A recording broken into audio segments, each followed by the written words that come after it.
A photograph written by Shirley Tolson।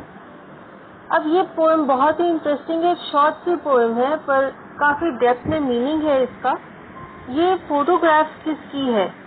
ये photograph है poet की मदर की। और जो फोटोग्राफ होती है उसमें बहुत सारी पुरानी यादें छिपी हुई होती हैं। हर एक फोटोग्राफ एक पुराने टाइम की याद होती है, एक बहुत ही खास समय पर खींची जाती है। और जब भी कोई इंसान अपनी पुरानी फोटोग्राफ देखता है तो वो उन मेमोरीज को याद करता है, उन गुड टाइम्स को याद करता है। तो हमारी पोएट भी यहाँ पर इस फोटोग्राफ को देखती हैं और फिर वो उस फोटोग्राफ के बारे में हमें बताती हैं और उसके थ्रू अपनी मदर को याद करती हैं जो अब उनके साथ नहीं है। तो चलिए, ये बहुत ही इमोशनल सी और बहुत ही इंटरेस्टिंग सी पोएम पर we'll discuss the difficult word meanings and I will explain the poem to you and then we'll discuss the literary devices also. सबसे पहले पोएटेस कहती है, the cardboard shows me how it was when the two girl cousins went paddling, each one holding one of my mother's hands, and she, the big girl, some 12 years or so. So, cardboard here is the photograph. अब ये photograph कब की है? जब poetess की mother 12 years की थी, almost 12 years की। तो वो कहती हैं कि दो कजन्स थी उसकी मदर की जो उसके साथ पैडलिंग गई थी। Now what is paddling? Paddling means walking with bare feet in shallow water. तो ये तीन लड़कियां थी, तीनों कजन्स थी। उनमें एक थी पोएटेस की मदर जो सबसे बड़ी थी, वो ऑलमोस्ट 12 इयर्स की एज की थी, और उनकी दो गर्ल कजन्स थी। ये तीनों मिलकर बीच पर गई थी घूमने के लिए अपनी वेकेशंस में।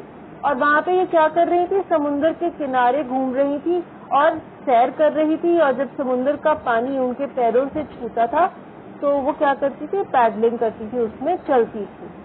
तो ऐसे ये तीनों कजन्स अपनी वेकेशंस एंजॉय कर रही थी। ये ही उस फोटोग्राफ में भी है जिसे पोएटेस देख रही हैं।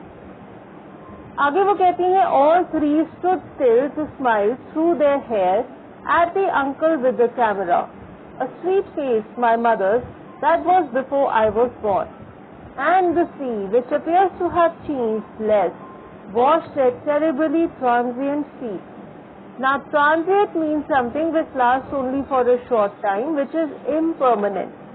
तो यहाँ पर उन लड़कियों के पैरों को ट्रांजिएंट कहा गया है। क्यों? क्योंकि वो जो लड़कियां हैं वो ह्यूमंस हैं और ह्यूमंस थोड़ी देर तक ही लास्ट करते हैं, थोड़ी देर के बाद वो मर जाते हैं। आगे डिटेल में मैं आपको सी और ह्यूमन की जो रिलेशनशिप यहाँ बताई गई है वो थोड़ी देर बाद बताऊंगी। पहले हम शुरुआत से इस स्टैंजा को डिस्कस करते हैं। यहाँ पे पोएट कहती हैं कि तीनों कजन्स स्टिल खड़ी हो गई, यानी कि सीधी एकदम एक लाइन में खड़ी हो गई अपनी फोटोग्राफ खिंचवाने के लिए। और वो स्माइल कर रही थी थ्रू देयर हेयर। तो हो सकता है वहाँ पे बहुत तेज हवा चल रही थी तो उनके बाल उनके चेहरे पर आ रहे थे, तो उन्हीं बालों के बीच में से उनका चेहरा और उनकी स्माइल भी दिख रही थी। और ये तीनों लड़कियां अपने अंकल की तरफ स्माइल कर रही थी जो कि कैमरा पकड़े हुए उनकी फोटोग्राफ खींच रहे थे। फिर पोएटेस कहती हैं कि उनके पैदा होने से पहले, यानी कि जब उनकी मदर एक बच्ची थी, वो ऑलमोस्ट 12 इयर्स की एज की थी, उनका चेहरा बहुत ही स्वीट था, बहुत ही प्यारा था। तो जैसे कि सभी बच्चों के चेहरे बहुत प्यारे होते हैं, लेकिन जैसे जैसे टाइम के साथ हम बड़े होते जाते हैं, हमारे ऊपर की रिस्पॉन्सिबिलिटीज बढ़ती जाती हैं, हमारी लुक्स भी चेंज हो जाती हैं बिकॉज ऑफ द स्ट्रेस। ये आप सब भी नोटिस करते होंगे, सबके पेरेंट्स से भी ऐसे ही चेंजेस आ जाते हैं। तो ऐसे ही चेंजेस पोएटेस की मदर में भी आए होंगे। इसलिए वो कहती हैं कि उस फोटोग्राफ में जब वो 12 इयर्स की थी तब उनकी मदर का चेहरा बहुत ही प्यारा था। अब वो क्या कहती हैं, ये जो सी है वो बिल्कुल भी नहीं बदली। तो पोएटेस कहती हैं कि अगर वो आज भी इस समुन्द्र के किनारे जाएं तो वो वैसा ही है जैसा कि उस फोटोग्राफ में देखने को मिलता है, यानी कि वो बदला नहीं है। लेकिन on the other hand poetess की मदर, वो जो तीन लड़कियां थी जो उस फोटोग्राफ में छोटी छोटी बच्चियां थी, अब वो चेंज हो गई हैं। तो विद द टाइम वो लोग चेंज हो गए हैं, यानी कि वो परमानेंट नहीं थे, वो ट्रांजिएंट थे। इसीलिए यहाँ पर ये कहा गया है कि जो सी है वो तो बदली नहीं है, लेकिन वो जिन पैरों को वॉश कर रही है, जिन पैरों को छू रही है, वो लोग ट्रांजिएंट हैं। वो थोड़ी देर तक ही धरती पर रहते हैं और फिर वो मर जाते हैं। तो बहुत ही खूबसूरत तरीके से पोएटस ने अपनी फीलिंग्स यहाँ पर एक्सप्रेस की हैं, अपना सैडनेस एक्सप्रेस किया है कि आज उनकी मदर उनके साथ नहीं है। आगे वो कहती है, some 20-30 years later, she'd laugh at the snapshot. See, Betty and Dolly, she'd say, and look how they dressed us for the beach. The sea holiday was her past, mine is her laughter. Both rye with the labored ease of loss. Snapshot here means a photograph. किसी तस्वीर को snapshot भी कहते हैं.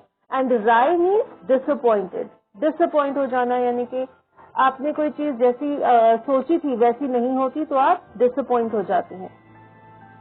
फिर poetess कहती हैं कि उस फोटोग्राफ के ऑलमोस्ट 20 या 30 इयर्स के बाद उनकी मदर उस फोटोग्राफ को देखकर हंसा करती थी और कहती थी कि अरे देखो, उनकी जो दो कजन्स हैं उनके साथ फोटो में, उनका नाम क्या है, बेटी एंड डॉली।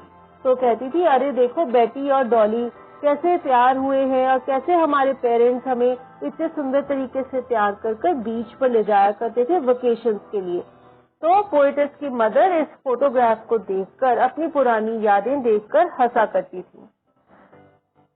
फिर पोएटेस कहती हैं कि ये जो सी हॉलिडे है ये उनकी मदर का पास था, तभी उनकी मदर 20-30 सालों बाद इस सी हॉलिडे की फोटो को देखकर खुश हुआ करती थी। और पोएटेस कहती है कि पोएटेस का पास क्या है, उनकी मदर का लाफ्टर, वो लाफ्टर जो उनकी मदर उस फोटोग्राफ को देखकर एंजॉय करती थी पोएटेस के साथ बैठकर। अब दोनों का ही जो पास है, दोनों अपने पास को याद करती थी। पोएटेस की मदर अपने बीच हॉलिडे को और पोएटेस अपनी मदर को देखकर याद करती हैं कि उनकी मदर भी कैसे अपनी पुरानी फोटोज देखकर हंसा करती थी। लेकिन आज दोनों डिसअपॉइंटेड हैं with the laboured ease of loss. Laboured ease of loss का क्या मतलब है? आप कुछ खो चुके हैं, आपने बहुत मेहनत की, लेकिन फिर भी आपको उस लॉस को एक्सेप्ट करना पड़ा। बड़े ही आराम से आपके पास जो चीज थी वो आपसे दूर हो गई और आपको पता ही नहीं चला। तो क्या मतलब हुआ कि आपने बहुत मेहनत की, बहुत मेहनत करके कोई चीज बनाई, लेकिन जब वो आपसे दूर हो गई आपको पता भी नहीं चला, इतनी आराम से वो आपसे दूर हो गई। तो क्या चीज है जो दूर हो गई? पोएटेस ये कहना चाहते कि उनकी मदर से उनका बचपन दूर हो गया, पोएटेस से उनकी मदर दूर हो गई और दोनों ही डिसअपॉइंटेड थे, लेकिन वो कुछ नहीं कर सकते थे क्योंकि ये नेचर है, ये भगवान का करनी है और हमें ये एक्सेप्ट करना पड़ता है। इस लॉस को एक्सेप्ट करके ही आगे बढ़ना पड़ता है। फिर वो कहती हैं, now she is been dead nearly as many years as that girl lived, and of this circumstance there is nothing to say at all, it's silence silences. अब फाइनली वो क्या कहती हैं कि अब उनकी मदर मर चुकी हैं और उनको मरे हुए ऑलमोस्ट उतने साल हो गए हैं जितने साल की वो गर्ल थी उस फोटोग्राफ में, ऑलमोस्ट 12 इयर्स की। और वो कहती हैं कि इस सर्कमस्टांस का, यानी कि उनकी मदर के डेथ के बारे में वो कुछ नहीं कहना चाहती क्योंकि उनके पास सिर्फ एक ही चीज है, वो है sadness, grief at the loss of a mother. और वो कहती हैं it's only silence and silences. तो कहती हैं कि इस लॉस के बारे में उनके पास कहने के लिए कुछ नहीं है, सिर्फ सन्नाटा है। और इसके साथ ही हमारी ये पोएम खत्म हो जाती है। बहुत ही टचिंग सी पोएम